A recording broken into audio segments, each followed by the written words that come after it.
only. They have to go to an agency to be referred to Hope Place. There's going to be a drug test and a background check before they are allowed to come in. This is not going to be a drug or alcohol treatment center. It's not a domestic abuse shelter. Families and youth who do not follow rules cannot stay. Families with adults who are not looking for a job, who are not looking to be trained for a job or do better, are not going to be able to stay. And youth who will not attend school will not be able to stay.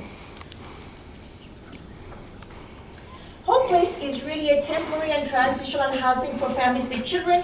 We call it housing because a shelter would be a place maybe that you drop by for lunch or dinner or spend one night. That's not it.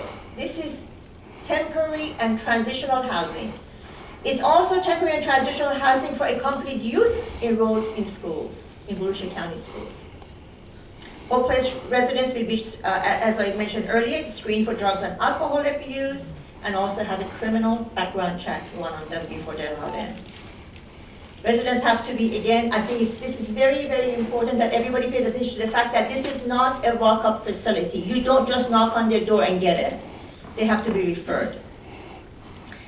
Hope Place is really a refuge where people in despair, mostly not of their own choosing, are granted a few months of respite to be able to find a job, save enough money to rent an apartment while they and their children are in a safe location, have food and basic necessities to survive.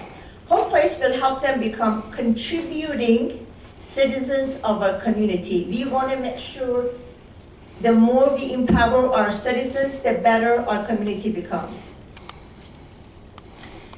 We have many people from the business community here. We have many